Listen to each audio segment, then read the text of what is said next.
You're live. Thank you, sir. Once again, I want to remind everybody to please use your microphones this evening. If you'll join me with the invocation, and we will follow that with the Pledge of Allegiance. Please bow your heads. Heavenly Father, we thank you for this day and all the blessings you have given us. We thank you for providing us an opportunity to serve the citizens of Elkins. We ask that you help us to remain open-minded and civil, and that you guide us in our decision-making to help our community grow. We also ask that you watch over and guide our country's leaders. In Jesus' name I pray, amen.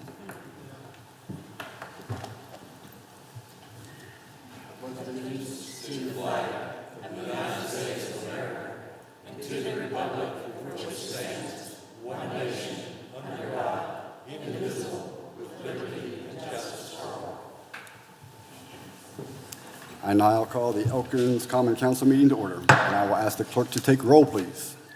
Councilor Ross Fregonera. Here. Councilor Chenoweth. Absent. Councilor Kwanzo. Here. Councilor Friddle. Here. Councilor Guy. Present. Councilor Higgins. Absent. Councilor Hinchman. Here. Councilor Lowther. Absent. Councilor Parker. Here. Councilor Vest. Here. You have a quorum. Thank you. Is there anyone here for public comment? If none, then we will go down to the presentation. We have a presentation tonight from the Elkins Randolph County Regional Airport Authority. So welcome.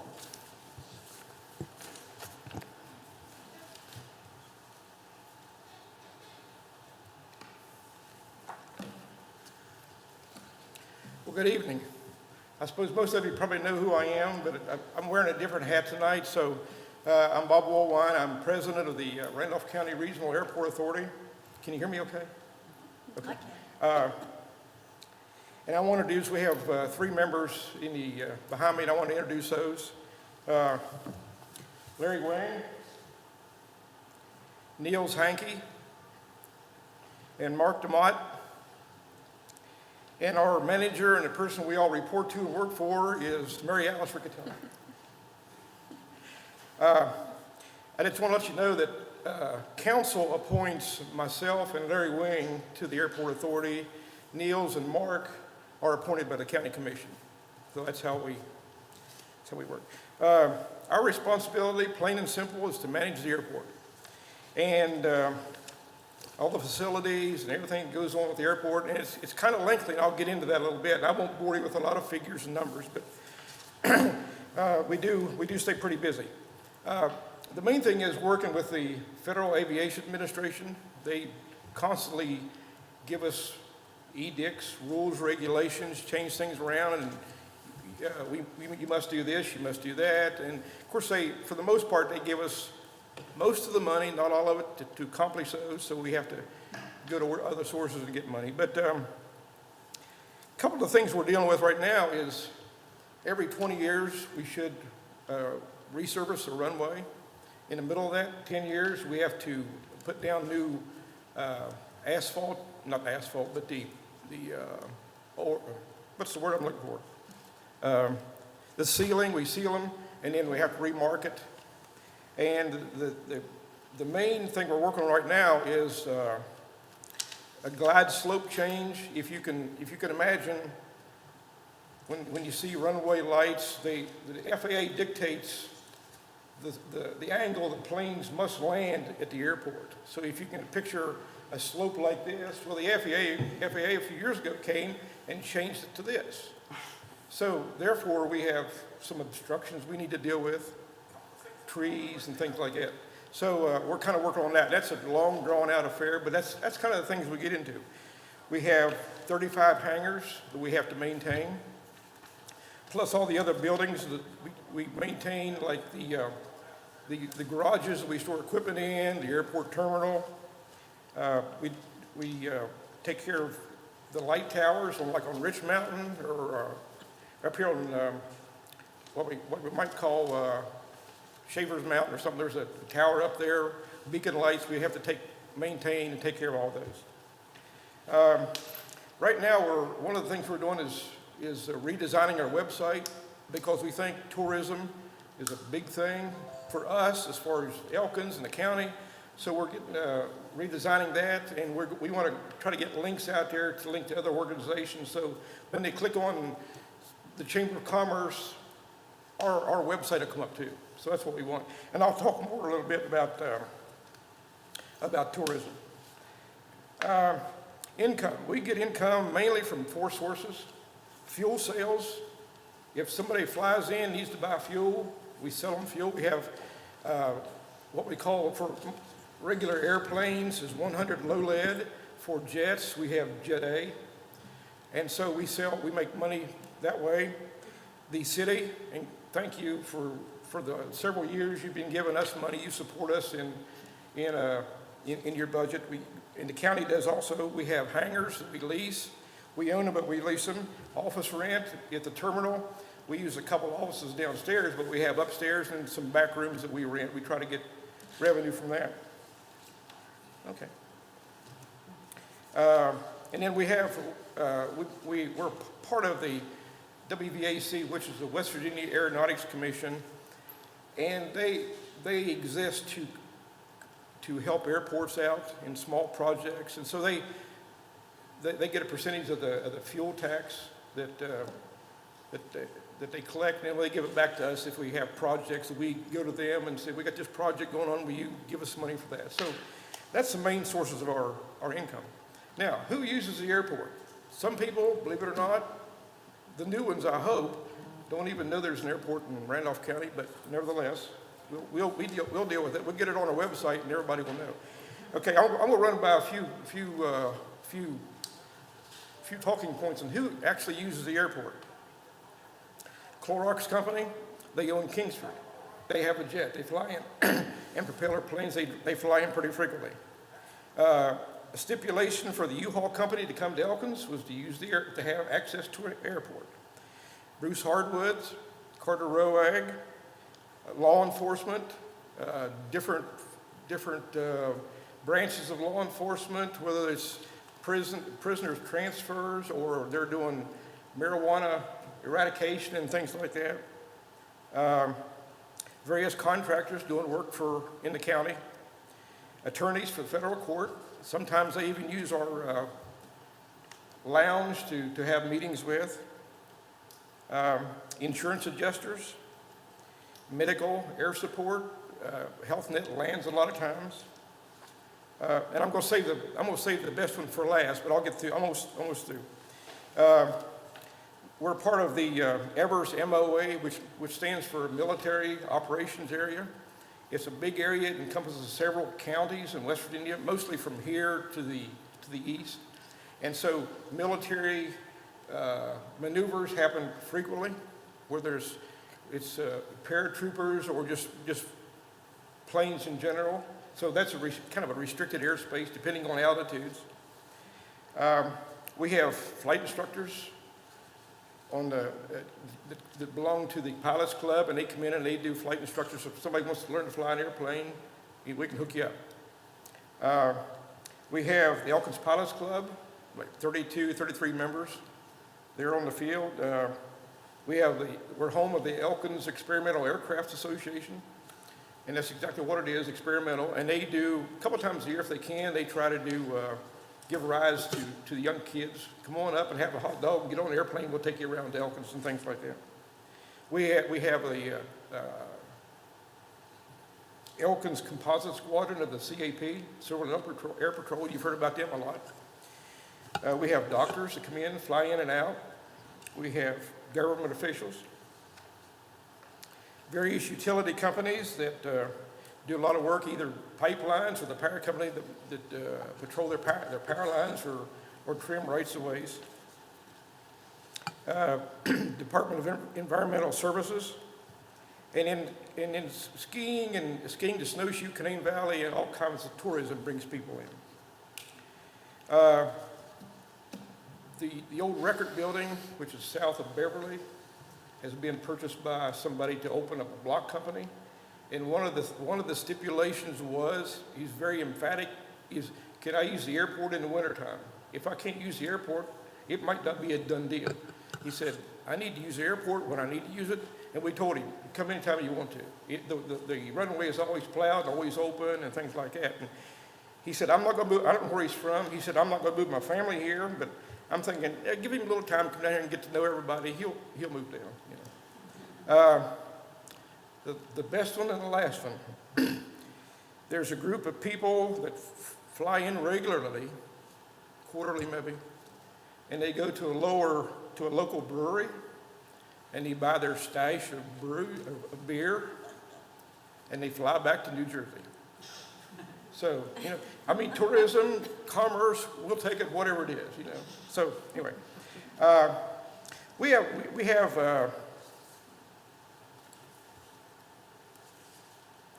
like 24 airports in West Virginia, commercial or general aviation airports. Commercial, I mean, Parkersburg, Huntington, Yeager, all those that have commercial flights in. And out of there's 7 of those. So there's 17 considered just general aviation, like Elkins. We don't have commercial service, but we do have a lot of planes flying in and out. So we had the WVAC commissioned an economic development study. And I'll give you, in a few minutes, Jessica will hand you out a kind of a synopsis of the study. But if you take out all the commercial airports out of the 24, you take out the commercial ones, there's like 6 or 7 of them. And you take out Martinsburg. Martinsburg is not a commercial airport, but they've got the 167th wing of the Air National Guard there. Air Force One touches down, does touch and goes. They got a long runway, so they add to the economy. You take all those out, Elkins is number 1 as far as economic impact. And so we're like 1, and there's like 17 below us, or 16 below us, or something like that. That's really all I have. I'm here to kind of tout what we do and kind of tell you what all about. Jessica can give you out a handout, and it kind of gives you an idea of just what I've talked about, and some bunch of numbers you can take home tonight and read, and see if you can stay awake reading them. So, again, I want to thank you for your all support. Obviously, when I was on council, we did that, but it takes a lot of money to do a lot of things, obviously to maintain the facilities and things like that, so nothing is a guarantee.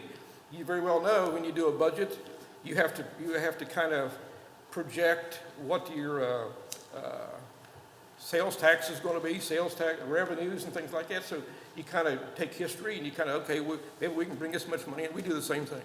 Our books are audited. You know, it's a business, just like you have a business. That's all I have to say. If you have any questions, those 4 people in the back will be glad to answer them for you. Hey, Bob, I had a couple questions. One is, I heard on the street that you had to close one of the runways. Is that correct? No, not really. No.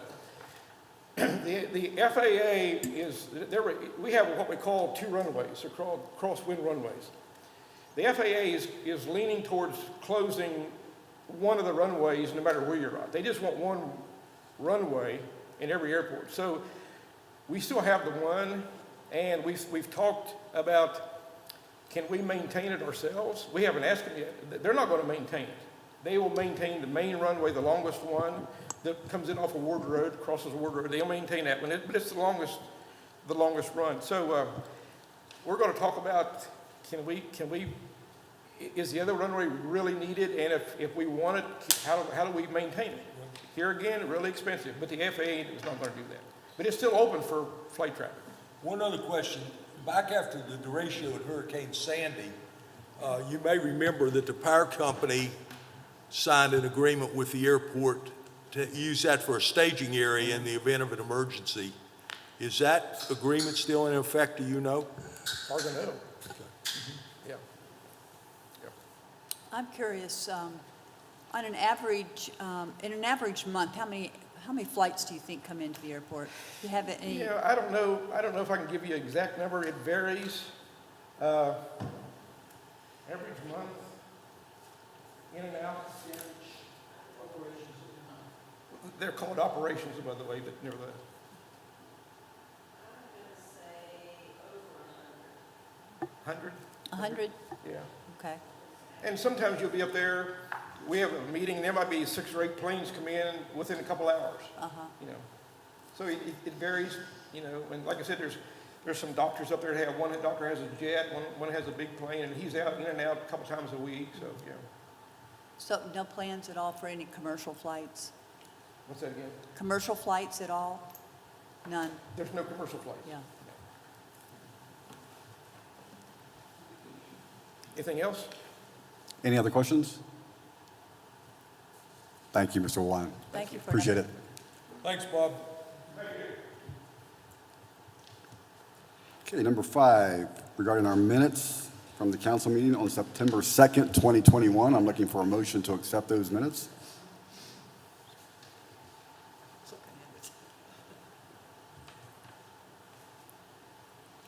Motion to accept. Oh, sorry, Linda, didn't hear you. Okay, we have a motion. Any conversation or discussions? All those in favor say aye. Aye. Those opposed, nay. Motion carries. Down to new business. This is Ordinance 289. It's an ordinance of the City of Elkins, West Virginia, to correct city code references to the official name of the city-owned property known now as the Phil Gaynor Community Center. This is the second and final reading. I'm looking for a motion to accept, please. So moved. Okay, we have a motion. Any conversations or discussions? All those in favor say aye. Aye. Those opposed, nay. Motion carries. Resolution 1434, authorizing application for demonstration city grant through the West Virginia Division of Forestry. I'm looking for a motion to accept, please. So moved. We have a motion. Any discussion or comments? I just wanted to tell folks that most of the discussions we had with operations, we really tried to ensure that they had the capacity to do what we were asking them to do, because we are fully aware of how how stressed they are with all the different projects that are going on. So that was one thing we wanted to ensure. We had their commitment.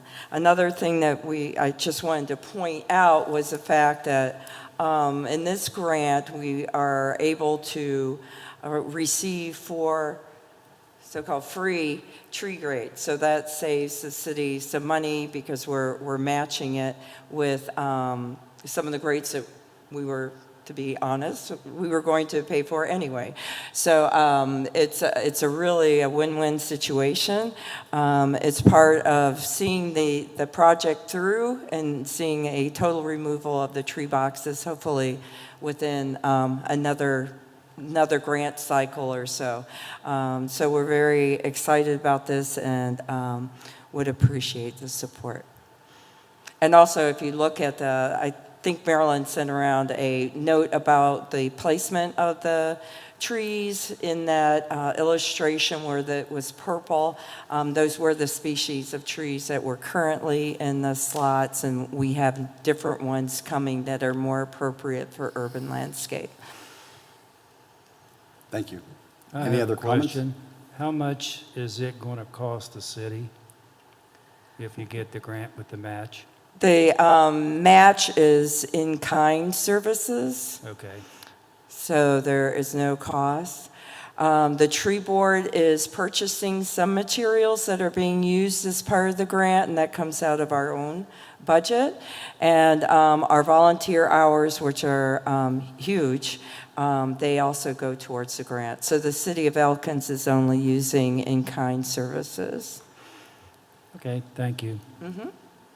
Any other questions? All those in favor say aye. Aye. Those opposed, nay.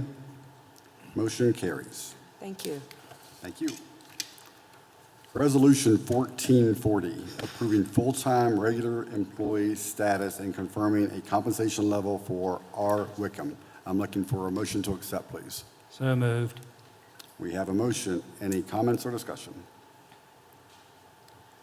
Can I make a comment? Absolutely. Just to say that she's doing an excellent job. I hope that I'm sure you've all had a chance to interact with her over the last couple of months and been very pleased with her. I will echo that. I think we are very blessed to have her. She has caught on extremely fast and has made my life a lot easier, and keeping me organized is not an easy task. So, and she's doing a fantastic job with that. So, all those in favor say aye. Aye. Those opposed, nay. Thank you so much for that. Down to number 7, approval of vendor invoice payments. I move we pay the AP. We have a motion. Any comments or discussion? All those in favor say aye. Aye. Those opposed, nay. Motion passes. In your correspondence and notifications, we have issued building permits and the treasurer's report. Are there any questions regarding those? If not, we will move to the committee reports, and we will start with Counselor Guy. No report. Counselor Hinchman. Yes, ARPA met, and we went across some additional budgets. And long and the short of it is, we have about $3 million to spend and $5.7 million in need, and that all the quotes are still not in. We're also going to have one large one, which we're still waiting on a rough estimate to see what it would cost to do all of the water again and the sewage when we have to tear everything up, and possibly look into the Davis Street Bridge as another part. We, as a committee, will move forward to the full council. A couple small ones, one for the addiction for about $5,000, and one for the clerk, which is web redesign, and agenda software, which really doesn't amount to much on either. So that's pretty much what we ended up with. Thank you. Thank you. Counselor Friddle. Thank you, Mr. Mayor. The Ad hoc Hiring Committee has met for the second time this week. We're spending a great deal of time trying to ascertain if a restructuring of the operations department is necessary and how that will look if it needs to be done.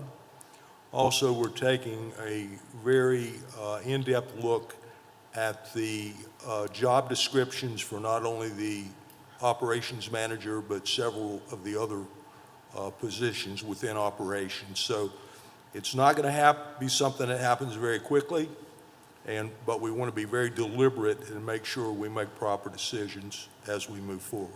Thank you. Thank you. Counselor Bros-Ferganero. We'll be having a planning commission meeting on the 27th at 1 o'clock, and we're hoping to go through some more recommended revisions and see whether we're going to yay or nay them. And hopefully we'll be having a document come to council, I would say maybe in a month, 6 weeks, for you all to review and push forward, and then have the public comment section. That's Thank all you. I have. Thank you. Counselor Kwanzo. Thank you. Under municipal properties, the only thing that, to come out of the meeting on vote was the flower contract for 2022 was approved. Under the tree board, we discussed primarily an update on the demonstration grant, but that's been passed. Thank you very much. We also discussed Adopt a Tree program, which we did 2 years ago, which we're going to go ahead with again this fall, probably giving away 10 to 12 trees from our tree nursery this fall. And the memorial tree update, if you want to speak on that a little bit. Okay, so another program of the tree board is a memorial tree program that we've piggybacked with the city park, with Elkins Park and Recreation. The trees should be planted on public property, and for the most part, those are our green spaces in City Park. We've had a couple people have planted trees, and we're really going to start to promote the program. We're having our first that's actually come through us this fall, and so we're looking forward to utilizing the program not only to offer people another way to either honor or memorialize a loved one or a pet, which I will probably do when that day comes, but also to encourage people to support plantings in our city park. So we're excited about that program. And one of the things we're hoping is our new AmeriCorps person, our AmeriCorps member, will be assisting with both of these projects, the Adopt a Tree and the Memorial Tree program, and also committing more volunteers to help us with our various projects that we do that take up many, many hours. Most recently, we had a opportunity to report that we put in almost 1,000 volunteer hours with the Elkins Tree Board and Friends of Trees. So we're getting big. So it'll be nice to have an AmeriCorps assist us with helping with volunteers. I think That's all I have. that's it. Thank you. Yeah. And actually, for clarification, Ms. Marilyn, the flower contract will go out to bid, so people are aware of that. That's what we agreed upon, Oh, correct? I'm sorry. Thank you. Yes. Thanks for the correction. Just clarifying that one, so thank you. And Councilor Vest. Well, since Rob and Chris is not here, personnel will meet Tuesday. We had to cancel our last meeting because of Rob's father passing. Thank you. Councilor Parker. Public safety met, and I think we're making progress on the dash cams and the body cams, and the chief has given me the nod over there. We also dealt with the ordinance dealing with cleaning up after your dogs, which is a perpetual challenge, I think. But I believe the mayor has the right idea in that we just need to get some more signs up that are very explicit about the fact that we have an ordinance against letting your dog just do its business any old place, and there's no consequence. It's difficult ordinance to enforce, and somebody has to actually see this happen, like a police officer. So we are trying, however. And then we moved on to grocery carts, because they are sort of like our neighborhood flower in the 5th Ward. And they're sprouting up everywhere. And what we are working to do with those is Chief Bennett is preparing a set of bullet points to get to the business managers or owners of stores that have carts, to inform them of what their obligations are if we are going to be able to enforce the ordinance, which says basically taking somebody's cart, if to tell you not to take it constitutes theft. But we can't do that unless the business owners are advising their customers that this constitutes theft. How they do that it's up to them. We're not going to run their businesses. But the chief is doing a set of bullet points that we will hand deliver to the store managers as soon as they're ready.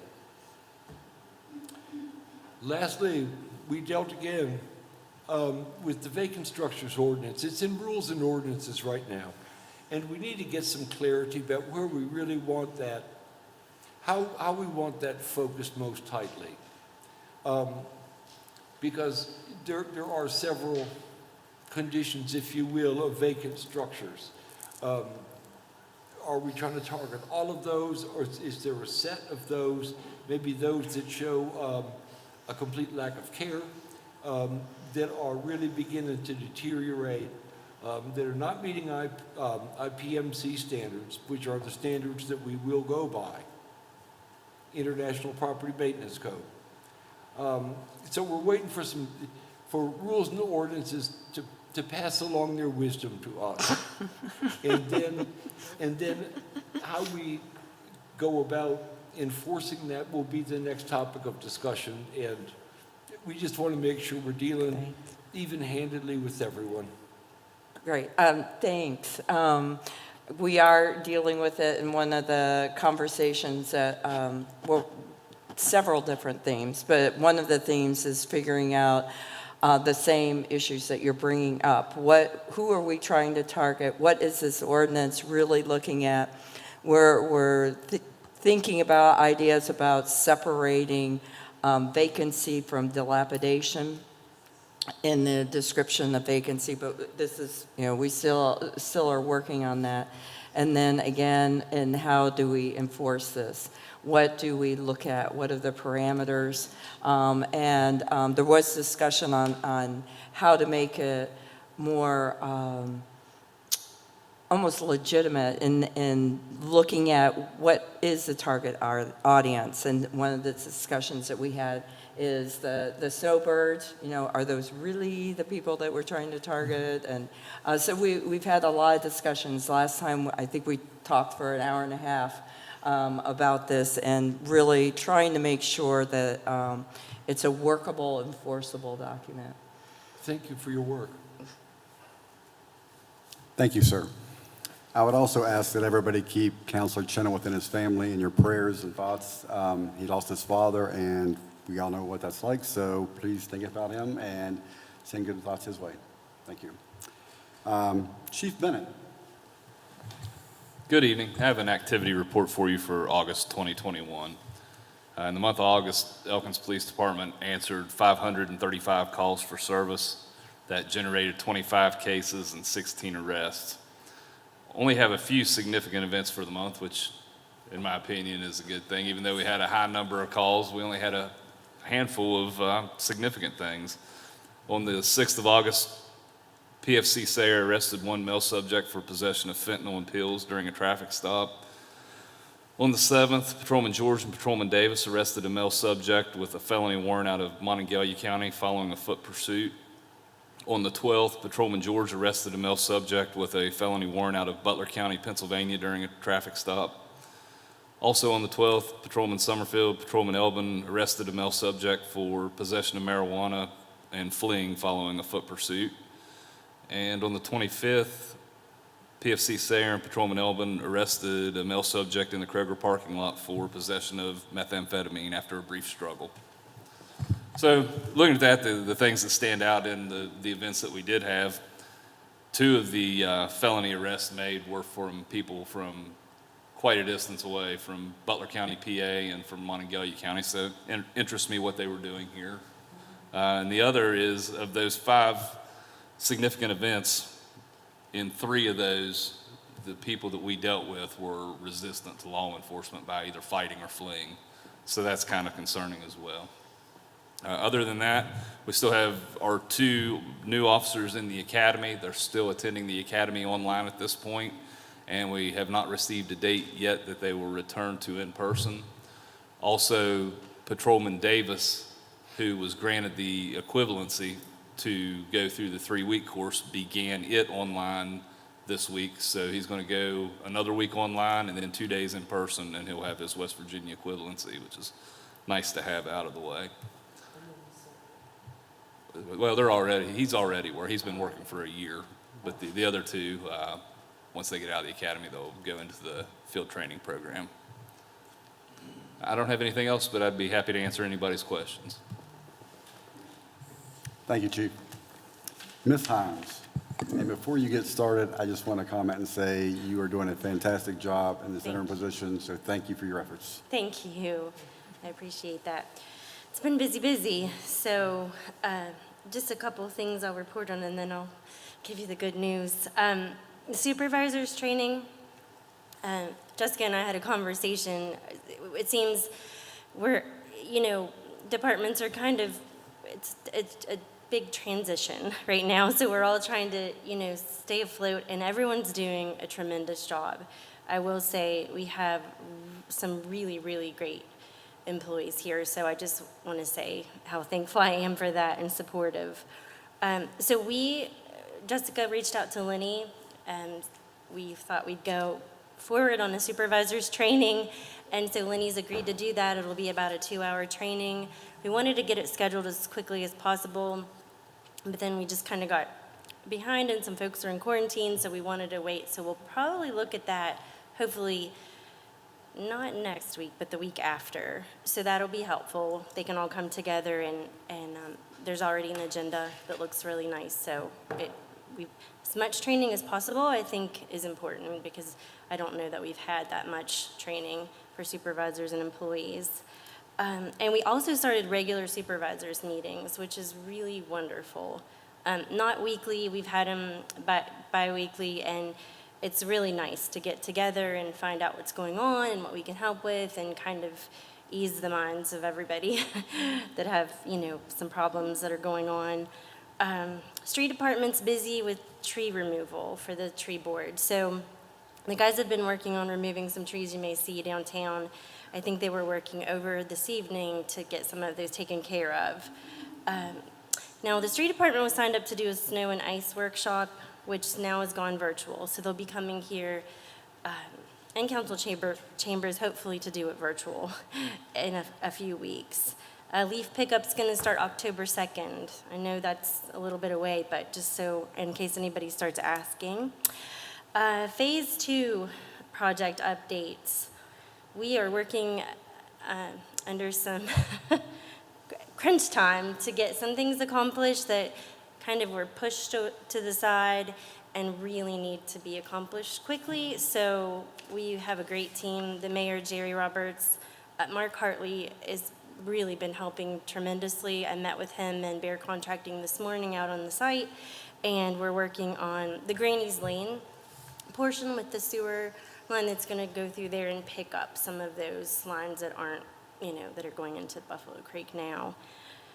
Water department, the guys went out and did some hydrant replacements. They've been working with the fire department on that, and I think they replaced 2 up at the college this week, so you may have seen that.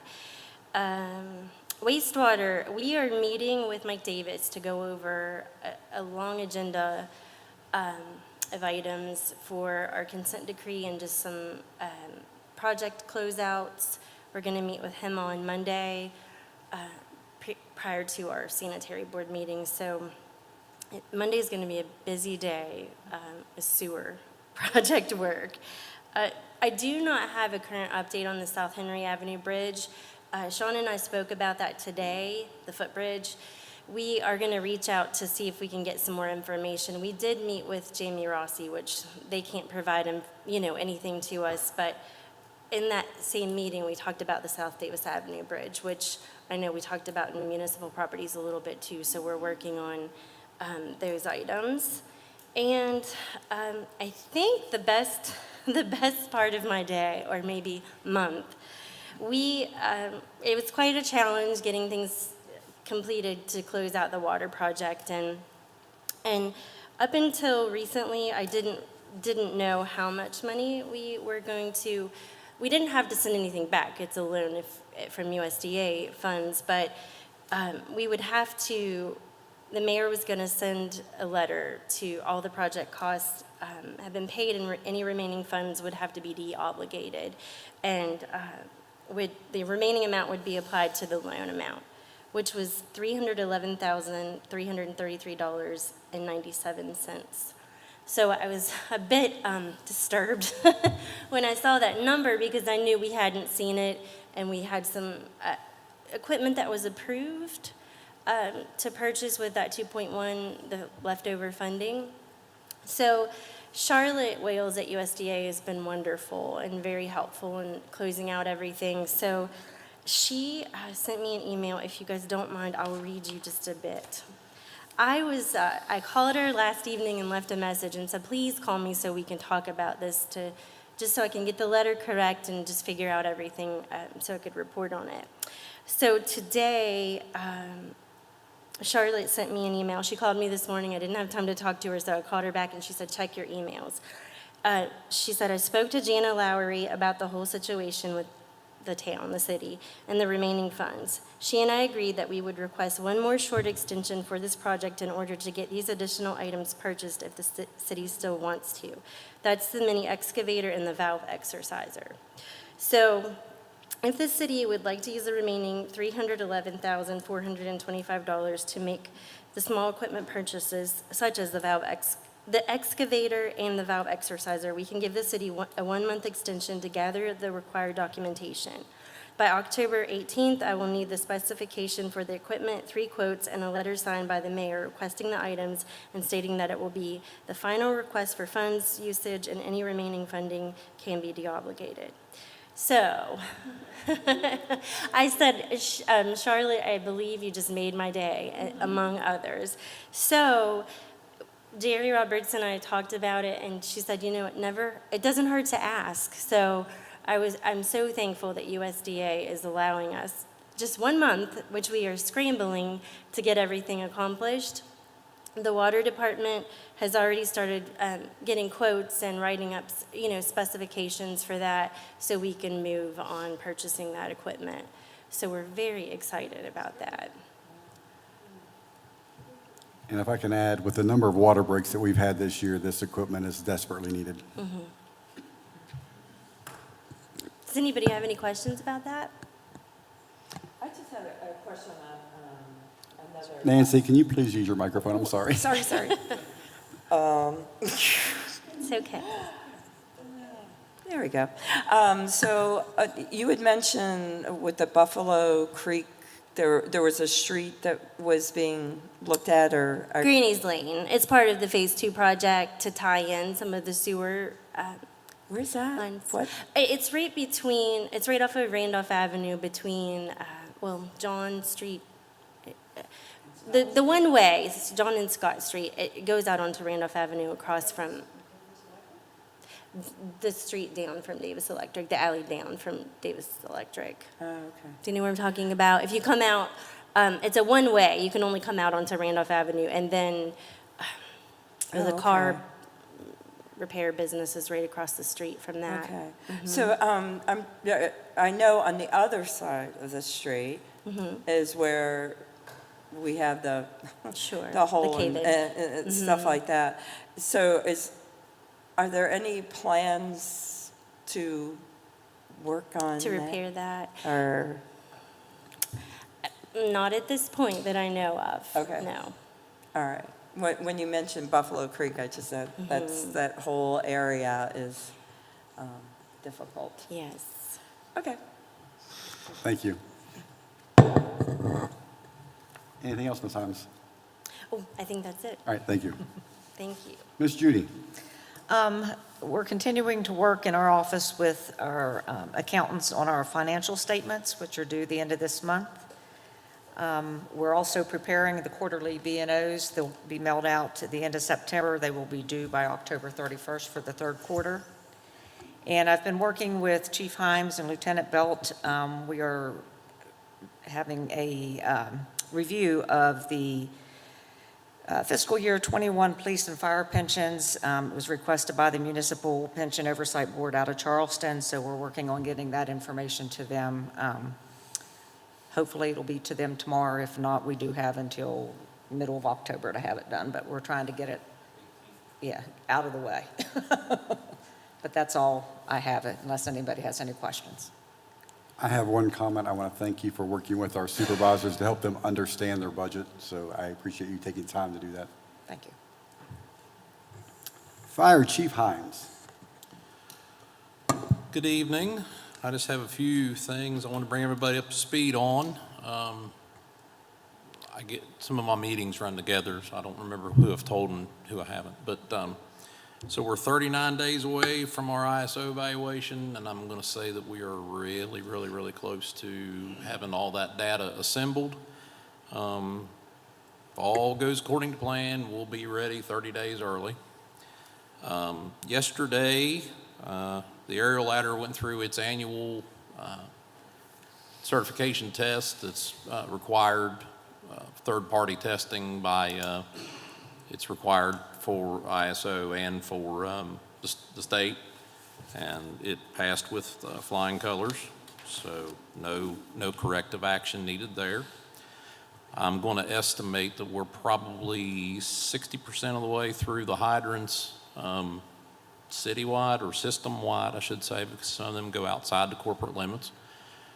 I know we've got 3 wards and the surrounding, outside the city areas flowed, GPS'd.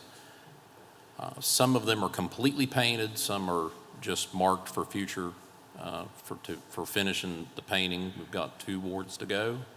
So that's been, the guys have worked really hard. Both the volunteers have come in on our drill evenings and knocked some of that out. And, you know, in the day-to-day, the guys on duty went out and worked on those a little bit at a time. So we're really close to getting those completed and having a full list and database that we can share with, you know, with anybody that needs it, whether it be Wes, distribution, Ben. We're actually working out of a single document, so that's encouraging. We actually have a local outside organization, Troop 88, the Boy Scouts is going to be helping us next week to get some painting out for service projects and ours. So we're hoping to make some major headway next week as long as the rain holds off. So that's all I have, unless anybody has any questions for me. Thank you all. Thank you, sir. Ms. Sutton. Thank you, Mayor. Just want to give a report on the City Hall parking lot project. This week, we've seen the concrete footer poured for the sign, which is close to Railroad Avenue. Concrete pads were poured for the benches and trash cans. It'll be located on the corner of Railroad and 4th.